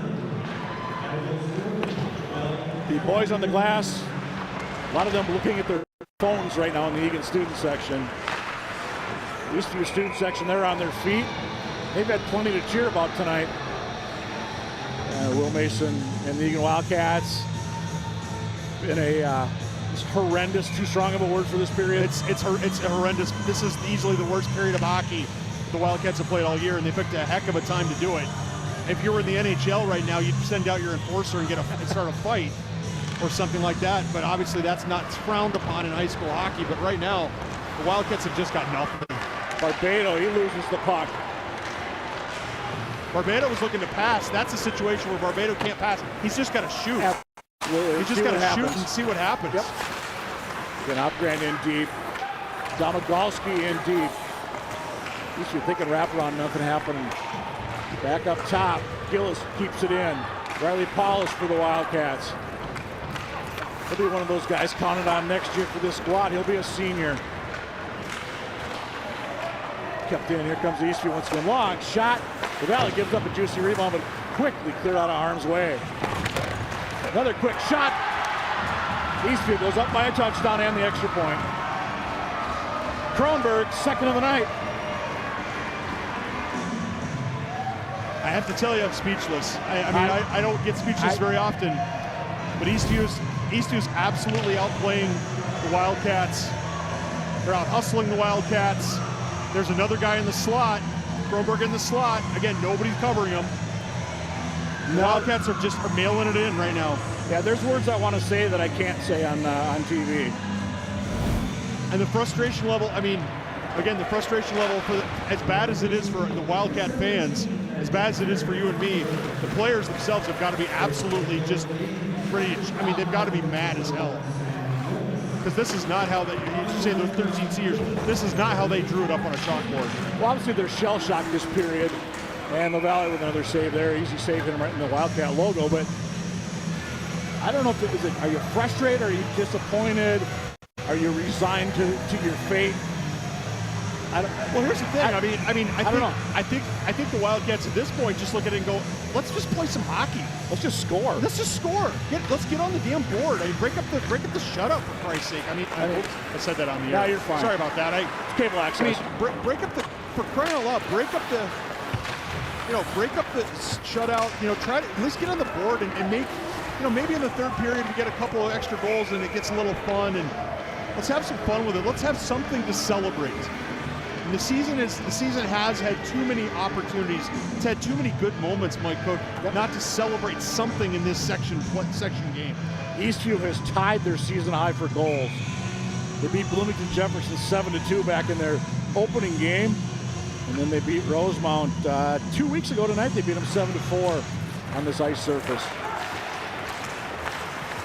There was another good opportunity potentially there for the Eastview Lightning. Well, the other thing I was going to say, Mike, is that for the Wildcats who are not seniors, this is a moment for them. I mean, this is an opportunity for them to say, you know what? I know we're losing. I know we are where we are, but doggone it, I'm going to do whatever I can to try to climb back into this thing, make a big play, make a big hit, send a signal that hey, I'm gonna be a part of this team next year. Domagalski tried to carry in deep for Eastview. Cats will come out. Yes, it will. Inside 2 to go in this period. Brayden Kaldenbach, sophomore for Eastview, as the puck goes deep into the zone. Cats do tag up as they were offside, but coming the other way, Tritchler for Eastview. He loses the puck down deep. It's Pika on his way through. Cron trying to leak out a little bit there for the Cats, but Eastview controlled deep in the Eagan zone. We said that this period. Domagalski far side. This is Berglund, number 3. And again, Cron was trying to leak out, but it had to get through 3 Eastview players to get to him. That was not going to happen. Sferin back in his own zone. He played the puck. Cats opportunity, that goes just wide. Chance was there for Eagan to get one. 1 minute to go in this period. Murray, Martin. Henry Martin, he's military bound, number 12 for the Wildcats. Cron, he'll be at St. Thomas next year studying business. Pika for the Wildcats. All the way down. That's Murray to regroup. He's shadowed down there by number 6, Tyler Cords. Eastview staying aggressive all the way up and down this lineup. In deep, Sferin, he's got that post guarded. No chance of that one getting through. Rebound in front. Now Sferin forced to fall on that loose puck. And a little pushing and shoving. Cats showing some signs of life here in the final 30 seconds. That's right. I mean, it's been a horrible as you see some of the boys on the glass down there looking for an opportunity. I mean, it's a disaster movie, but that doesn't mean you can't occasionally still keep trying, and that's what they're doing. He's throwing it, you know, and there's Cron and Murray throwing it in front and seeing if something good happens. If the Cats can go in here in the waning seconds, something positive going to that locker room. Not going to happen. Can Eastview get one? One more, shall we say. No, that's not going to happen either. 2 minutes gone by, or 2 periods gone by, I should say. 17 minutes left in the Wildcats season, most likely. Shots right now, 38 for Eastview, at 19 in each period. Wildcats had 9 that period for a 2-period total of 20. Well, hopefully the Wildcats go to the locker room. I mean, if you're Eastview, you're obviously on cloud 9. If you're the Wildcats, hopefully you go to the locker room and you keep your cool, you keep your composure. You understand that having an issue, being leaders, being quality character guys in the locker room is more important than, I mean, look, the outcome of the game may be over already, but that doesn't mean we're gonna sacrifice. I'm not gonna sacrifice any of my friendships on the altar of getting a goal or venting. We're just gonna, we're gonna skate off the ice. We're gonna climb back into this game. Hey, let's get a couple goals in the third period and have some fun. Absolutely. Let's win a period. I think the key, like you said, just go out and have fun at this point. Jay Sferin and the Eastview Lightning, they are so far. They're up 7-0 after 2. We'll be back shortly for third period action. Watching Section 3AA quarterfinals on ETV.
I was more than happy to participate in it, actually being a former student athlete here at the high school.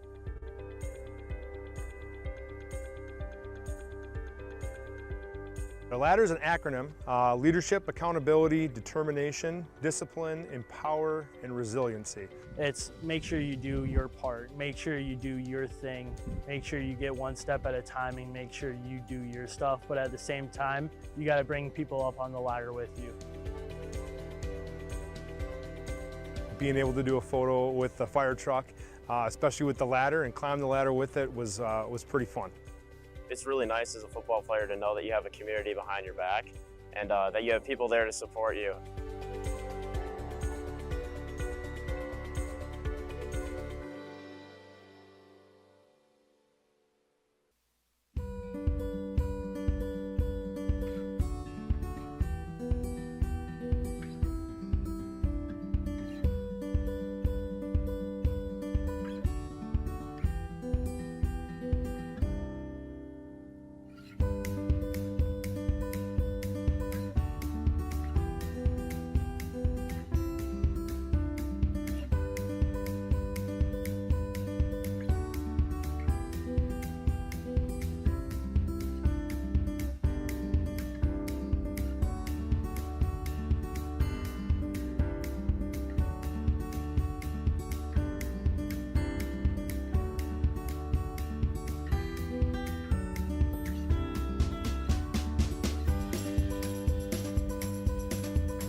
We wanted a space where someone could bring a family member or a friend or a neighbor and not have to worry about any exclusion. This park can adapt to all different people regardless of what their abilities are. On an average playground, I'll just be on the sidelines, be like, yay, yay, you did it. But now I get to be like, come on, let's go play all together, and it's pretty amazing.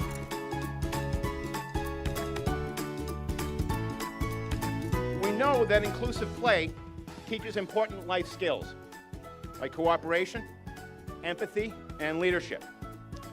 And it helps build relationships and community around those same values.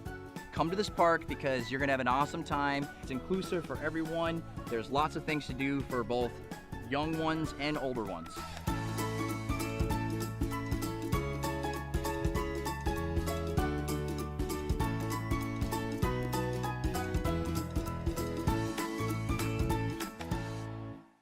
Hey, it's me, Cameron.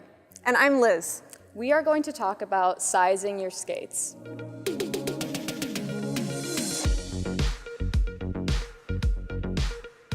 My skates are all tied. I think I'm ready for our lesson. Whoa, those look really big. Do they? They're the same size as my street shoes. And they're really comfortable. Yeah, I see a lot of space between your ankle and the tongue. I guess that is true. Is it hard to keep your ankles straight? It kind of is. I kind of feel like they want to flop over a little bit.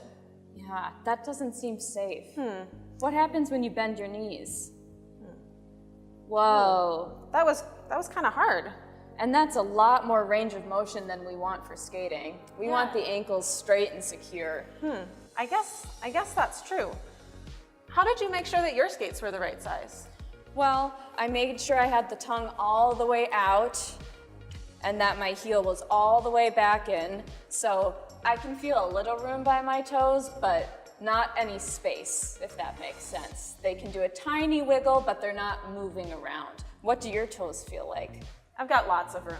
Yeah, so I tried on a smaller pair and I had the tongue all the way out and I couldn't get my foot all the way in. Okay. So that was how I knew those were too small. That makes sense. Let's get you a different size before lessons. Yeah, I think I'll be able to tell if they're the right size now. What if I wanted to get my own pair of skates? Well, then we could talk to one of the instructors here at the Eagan Skate School, and they could recommend somewhere in the area, and there you would be professionally fitted for either figure skates or hockey skates. That sounds really nice. And all the sizes are super different, so none of them are going to be exactly the same as your tennis shoe size.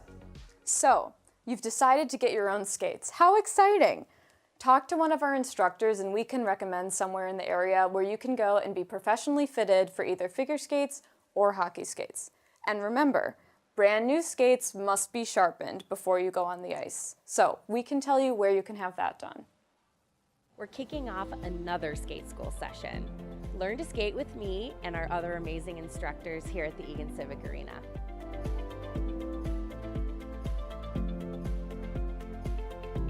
We're also gearing up for this year's Spring Ice Show. This year's theme is Skating Through Time. All ages and levels can register for our Spring Ice Show. To be eligible, they need to register for our Spring Skate School session. Skaters will need their measurements at the time of registration. The cost includes ice time, choreography, and costumes. The tights are not included. Come skate with us.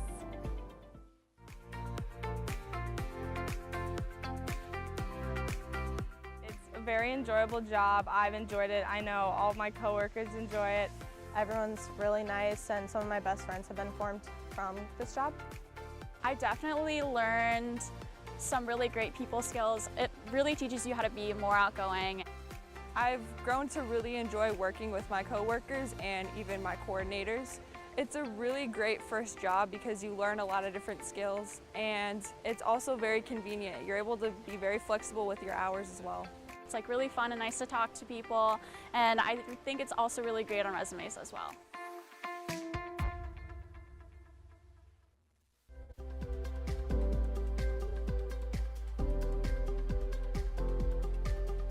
I love working for the city of Eagan. It's just a really great experience. They have a really supportive system, I feel like, especially with my supervisors. They'll always help us out. It's a very enjoyable job. I've enjoyed it. I know all of my coworkers enjoy it. Some of my best friends have been formed from this job. Probably the most fun job that I've ever had, and it's just a great way to be outside. It's a really great first job because you learn a lot of different skills, and it's also very convenient. You're able to be very flexible with your hours as well. I really like interacting with the people here at Eagan and even outside of Eagan. You know, it's like really fun and nice to talk to people, and I think it's also really great on resumes as well.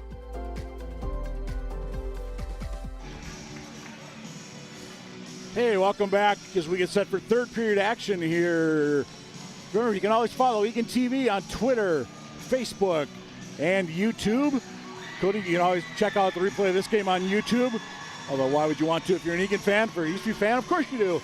But again, follow Eagan TV, Twitter, Facebook, and YouTube. All the action, all the time. Check all the different Eagan sports. Check it out, ETV. You look at the Eastview Lightning there, heading the ice with a 7-0 lead over the Eagan Wildcats. And is Connor Christian going to play goal maybe this time for the Eastview Lightning? Number 30, you see him there with the bright blue helmet. Sure looks like he's going to. Sverren's going to finish with 20 saves tonight. And Christian, he's a senior on this Eastview squad. Boy, you can't miss that helmet, can you? No, you can't. It's stylish. There's no question about it. Now, here's the thing. For the Eastview Lightning, number one, don't let this become, don't let this goon this up, right? Stay classy. Yep. You're a good team, an excellent hockey team that has dominated the game, dominated the second period, and therefore dominated the game. You don't want any injuries. You don't want a situation. You're going to have more hockey later this week. So keep that in mind. If you're the Wildcats, for gosh sakes, maximum effort, get a goal, get a couple of goals, have something to celebrate. This season has not been a complete loss. No, it has not. And so the Wildcats just need to find that magic, find that something to say, hey, we're going to get a couple on the board. Down by a 7-0 count as we start third period action here. So in the Apple Valley Arena, Brothers looking for the Hattie. Did not get one that time. LaValle with the save. Brothers has 2 tonight for Eastview. And so does number 17, Kronberg. Tanner Kronberg, the junior. Brothers just a sophomore. Long shot way out, LaValle. Gets the blocker on that. Wildcats were stretching Cron out, but they couldn't get it out to him. I mean, so even a situation where all you got to do is flick it out and let him run onto it, he couldn't do it. Brothers trips over the blue line coming into the zone. And he gets pushed out a little bit there by Lockemeyer that time. And they're going to get locked for a penalty. Yeah, they're going to get a trip or a hold. Oh, they're going to call roughing. Yeah. I don't know about that. Well, whatever. I mean, it's a 2-minute minor in any event. Actually, they're going to call Will Mason on it. So check that. Let's see if we can see number 16 in blue. I'm not sure where it happened. I think as the camera pans to the right, Mason's on the left. And as the puck gets played away, I think Mason was giving him a little extra shot. Wildcats are going to go to the penalty kill. It's definitely not the recipe for trying to score a goal here in running time. You know, you think of a 7-0 game, and you got to be thinking, hey, there's got to be some power play goals in here. Each team is 0 for 1 on the power play tonight. Every Eastview goal has been 5-on-5. That's really impressive. I mean, that is very impressive for these Eastview Lightning. They have not taken advantage of those types of mistakes. They've taken advantage of other types of mistakes, but not penalties. Right. Yeah. So right now the Wildcats standing still, not coming out to challenge when the puck is loose or when the puck, so the Lightning just are able to take their time.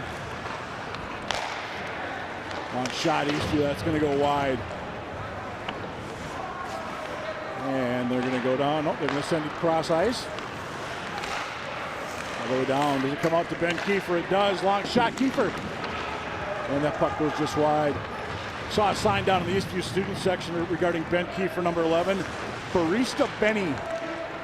Somebody told me apparently he works at Starbucks.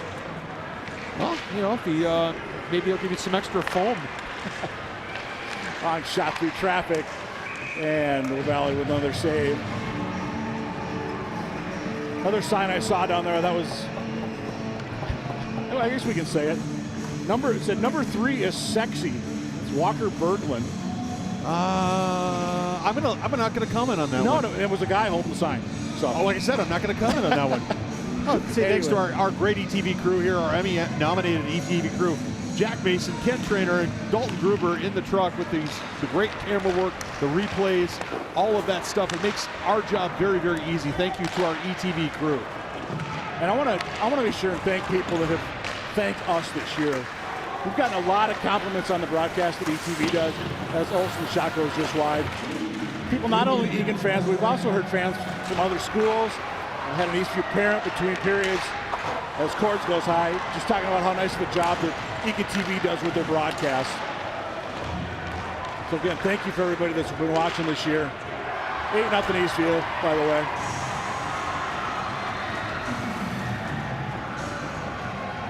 I think it's going to be Cords, which is number 6.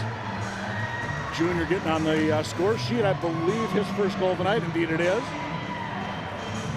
Well, honestly, now at this point, it's from a, you see here, I mean, just not enough urgency.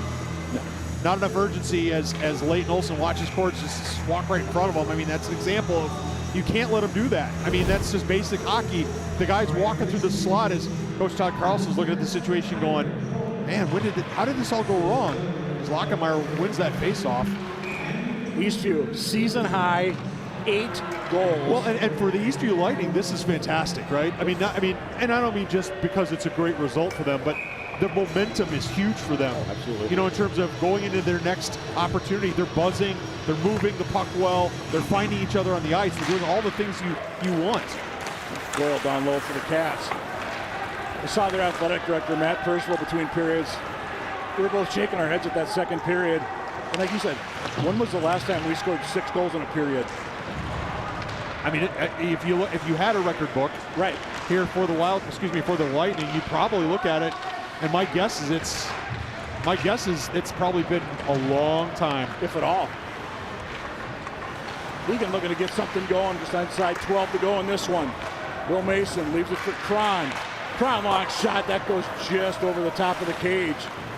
Christian kind of made a attempt at it, didn't quite get a hold of it. Again, Connor Christian now in net for the Eastview Lightning. Senior getting some opportunity. .301 his goals against average, .895 save percentage. And the puck goes all the way back to the Wildcat zone. It will be an icing. Yes, it is. The Wildcats doing some things on the ice right now. You can see it that are not, I mean, it's representative, I think, is the way to say it. Representative of their night. They're missing some obvious passes to teammates, preferring to skate it up. They're not connecting on passes when they have opportunities. Wildcats, again, with that line, were stretching a player and, again, could not flip it to him and decided to skate it out. Guys, again, you're down now by 8 goals. I think it's okay to flip it down the ice and see if something good can happen. Well, I think it's time for some of these players to quit being passengers and start driving. Eagan right now is looking to be shut out for the 5th time in 6 games. And again, I mean, I get it. They're 17, 18-year-old kids, and I'm sure it's in their heads a little bit, maybe gripping that stick a little tight, but and you got to get one. Well, they've been playing hockey for a decade, Mike, and I understand when you're a little kid you don't know much about hockey, but these guys are high school varsity hockey players in the South Suburban Conference. As Glide does a nice job there to maintain his balance and even some control of the puck. Nicely done, Gus Glide. Even the little thing called pride. Absolutely. Absolutely. I mean, you do not want to end your high school career with that kind of shutout. Yeah, I mean, multiple. You don't want to lose, but yeah. But I mean, it was going to happen, right? I mean, almost every team loses their last game. You're going to lose, but don't get shut out. Right. Play with pride. Yep. Like right now, again, he just three Wildcats watching Eastview skate it through, and Glide gets boarded. Absolutely. Oh, I think that's going to be a 2. I think that's going to be a 5-minute major at least. Brayden Kaldenbach, a sophomore, going to sit for Eastview. Glide's going to try to get to the bench. He looked woozy. All the Wildcat parents and a lot of the moms holding their breath as he gets run into the boards. Poor Gus Glide. They gave him a 5. They did give him a 5, and that's and rightfully so. And rightfully so. But that was what Gus Glide did not need that. No. And again, I don't think there's necessarily. I'm going to say for the Eastview player, Kaldenbach, I don't think he's trying necessarily to hurt Glide, although you see him smiling over there on the bench. So he says he's okay, but if I'm Coach Todd Carlson, that guy's playing for me next year. He's sitting the rest of this game. But in any event, I don't think there was anything. I don't think there was intent to injure, but no, the Wildcats, here's an opportunity for them. Score a goal, boys. Yep. Lockenmeyer, score. Far side, try to get it in front, nothing happening. Again, and you get as much as you can in this 5 minutes of power play. Long shot. Christian in for Eastview, trying to keep that shutout. And they are going to call boarding, by the way, is the official call on that one. And if I'm Aaron Fulton, he doesn't see the ice again the rest of the game either. No, absolutely not. And I don't think he will let him come back out. There's a lot of class on both of these benches here tonight. I get it, you're big arch rivals, but you're not going to put up with that. Wildcats need to get some shots on net. I understand moving the puck. They got to get some shots on net. I was just going to say they're doing really good at keeping it outside. Nice kill thus far by the Eastview Lightning. Tried to get it across to Goyle, and nothing happened that time. Can Eastview clear the zone? They can. They can, and of course with a 5-minute major, and again, the game is what it is in terms of where it is, but with a 5-minute major, you do have the opportunity to take your time and really set up for that, what I would say, perfect shot. The perfect opportunity as opposed to just, volume. Barbada with a good opportunity for the Cats. And Christian, nice save for Eastview. And if you're Eastview, you let them bring it up, but I mean, you get back and play defense because you want to hold on to that shutout, and Christian wants to hold on to that shutout as well. Yeah, but if you're Eastview, why not stay aggressive with a forecheck? It's working for you. You send one guy in, and right now 2 or 3 Wildcats are struggling to get past one guy. And this time in deep was Kronberg. He's got a couple of those from Eastview. Martin going deep for the Wildcats. Henry Martin opportunity. And big save that time by Christian. And again, they like it down in the Eastview student section. As the clock continues to roll inside 6.5 to go in the Wildcats season. And Martin doing a nice job bringing it up. Steps by Cron there and goes into the end. Nice snapshot. unfortunate that there wasn't a rebound because I think there were a couple of Wildcats that were lurking. But nice job by Martin. I mean, Martin understands the assignment, which is shots on net, right? Just put some shots on net. Let's get a goal, have something good happen here. Absolutely. Back up top, Mason thought about shooting, passed it off. Down low, Cats. Roth in deep, number 23 for Eagan. Roth just a sophomore. He'll have 2 more years wearing the blue. Mason sends it down deep. Mason gets it back at top. Long shot through traffic. Christian got the glove out, and he almost fell on the puck. It does squirt out of harm's way, however. And here comes Eastview with 2 minutes to go on the penalty kill. Eastview's killing off a major. Ben the barista back for Eastview, number 11. The barista Ben, I think the sign said. Cats looking in front. Pressure is there. Eastview wants to be played with a high stick. And going to be a whistle at center ice as Mason played it with a high stick. This is probably, I mean, it's the last game for the Eagan Wildcats, and being the Eagan broadcast team, we've gotten to know some of these parents, some of these coaches, some of these players very, very well over the years. This is definitely not the way that they wanted to finish things. You'd always hope for, if you're going to lose, it's a 4-3 game in overtime, and this is not the way you do it. But for the parents, it's the last game, but it's not the last time these athletes will compete. The parents think of late night practices, early morning practices, road trips on buses, new equipment, broken sticks, forgotten water bottles, the stress of tryouts, the thrill of victory, and the agony of defeat. Despite the result of this last game, no matter where or when it happens, the parents look back over the years of training, practice, and development and know that even if they knew the last game would hurt the way it's going to hurt today, they would do it all over again in an instant for their child.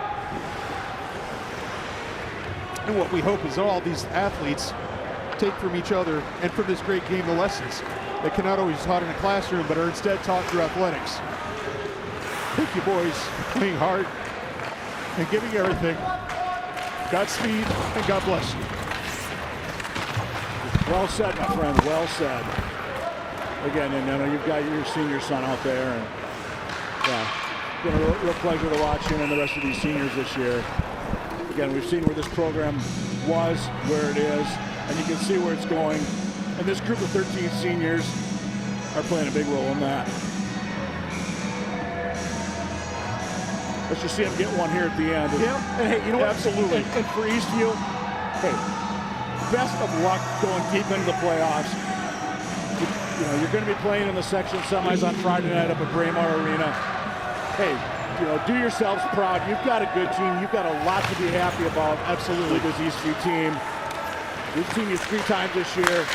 Been a lot of impressive things that we've seen. A lot of quite a few seniors on that squad, but a lot of underclassmen as well. So, Cats go just wide.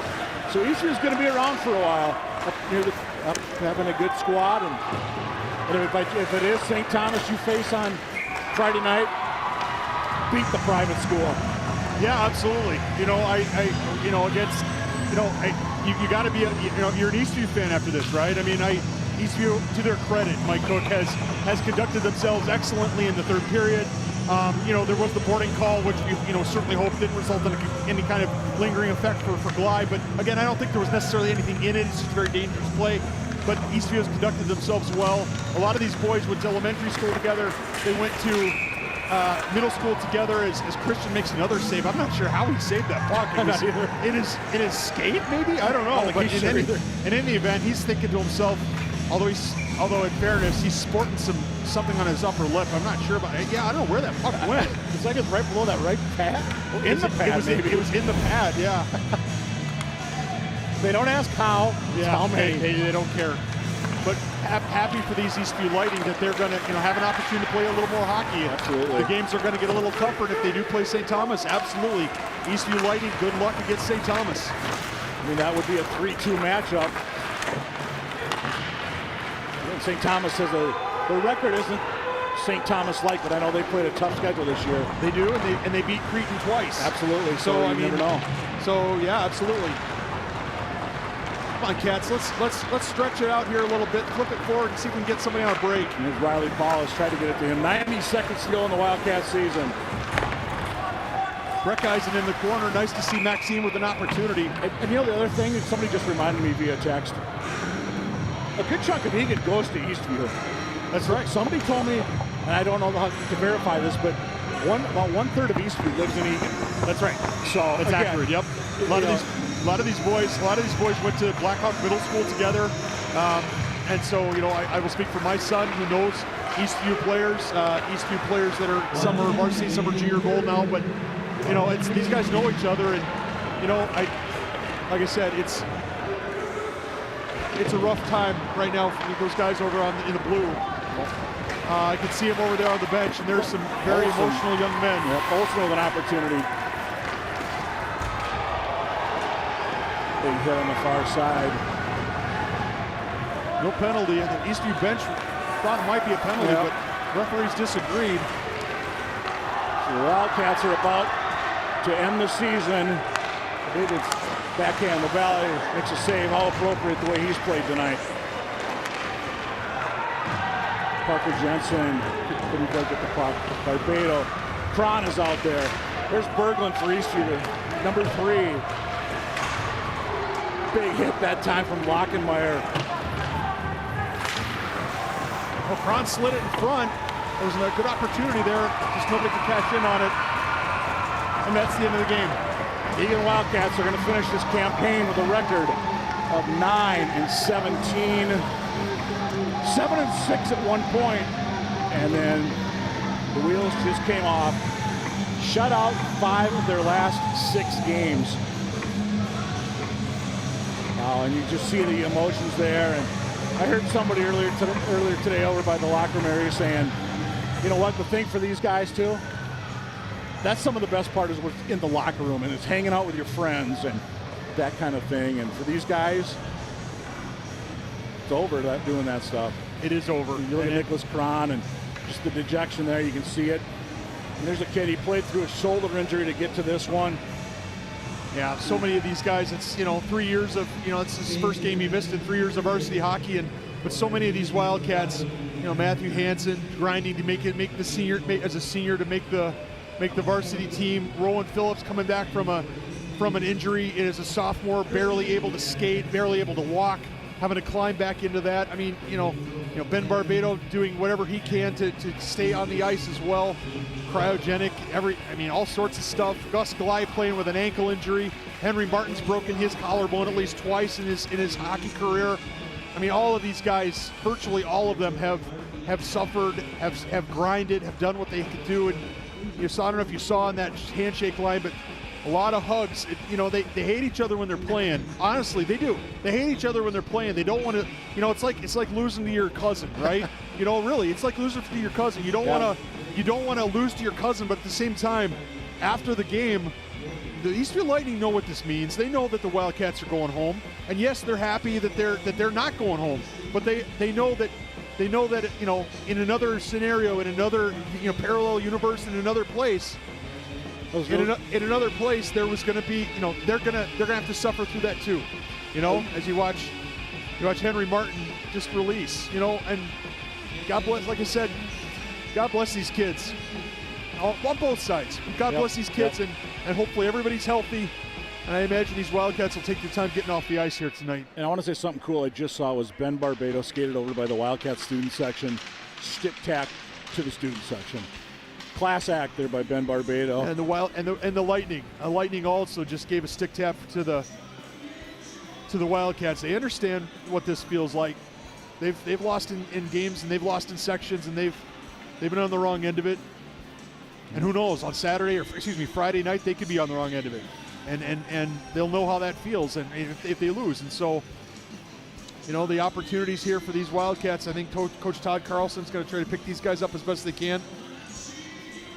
And try again, Mike Cook. It's been a long season. I'm not sure we didn't think we were going to be broadcasting this game. No, we did not. We did not think we were going to be able to broadcast this game, and only because they were playing Eastview were we able to get here with our great crew. Dalton Gruber tonight, Ken Traynor, Jack Mason. There's been people throughout the year. I know if we try to name them, we're going to miss somebody. So we're not going to try. But again, just it's been a pleasure bringing these games to you. You know what? We'll be doing it again next year, and tough night for the Eagan Wildcats, but for the Eastview fans, we hope lightning continues to strike deep into this postseason, starting Friday night. So we're rooting for the Lightning at this point. Again, you see the dejected Wildcats and the moms and dads, a lot of cameras out. As the hugs aplenty over there on the Wildcat side. So that's going to wrap things up here at the Apple Valley Sports Arena. Once again, your final score, Eastview Lightning 8, Eagan Wildcats nothing. Again, good luck to the Lightning as they advance in the section playoffs. For the Wildcats, the season is done. Again, on behalf of the entire ETV crew, he's Nathan Cron, I'm Mike Cook. Thanks for being with us. We'll do it again next time for Wildcat Hockey on ETV.